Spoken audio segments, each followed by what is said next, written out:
In just a matter of weeks, the tallest dam built in the United States in more than 20 years is set to be completed in northern Colorado. The Chimney Hollow Reservoir is located southwest of Loveland.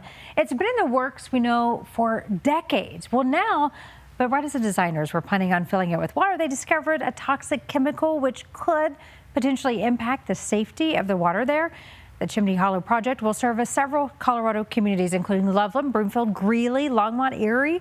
And this new discovery has many people worried about what it means for water delivery, which is set to start in 2027. Dylan Thomas, of course, your reporter, Northern Colorado, visited that dam today, joins us live. So, Dylan, what was found and when was it discovered?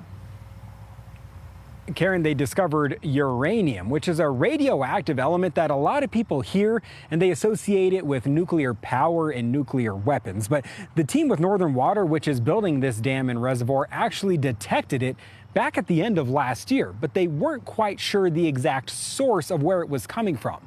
Well, now, recently, they discovered it's coming from the rocks which they built the dam with, rocks which were dug up in the same land that they're now planning to flood. This video here is from last year, when we were taken into the construction zone of the Chimney Hollow Reservoir and dam.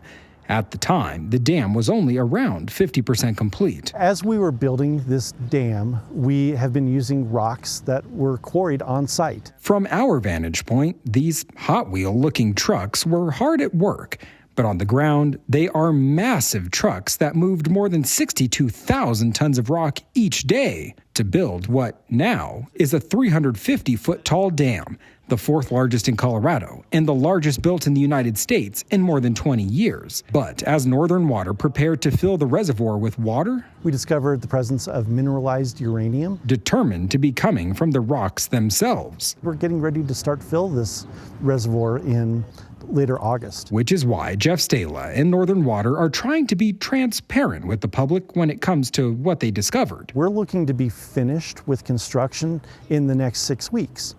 And as we started to consider filling the reservoir, we wanted to make sure that the public was aware of some conditions that we found and that we're going to address them. Northern Water is weighing their options on how to manage the uranium.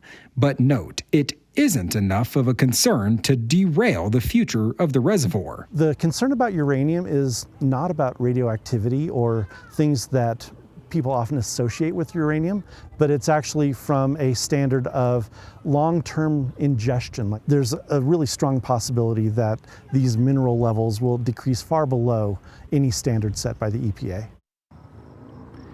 Now, what he means by that is Northern Water believes that the first fill of water will actually dilute the level of the uranium. Think about it like washing the rocks to an extent with that first fill. They're also considering treatment methods that could help out to the start, but in the end they say the level of uranium that they're detecting isn't of too much concern, given the fact that here in a matter of months there could be tens of billions of gallons of water filling up that reservoir. Reporting live in Larimer County, Dylan Thomas covering Colorado First. All right, Dylan, thank you. Dylan, of course, lives and works in Northern Colorado. He's your reporter focused on telling the stories that really matter to you. So send him any and all the ideas that you have. Email your reporter at cbs.com, or you can always call that tip line.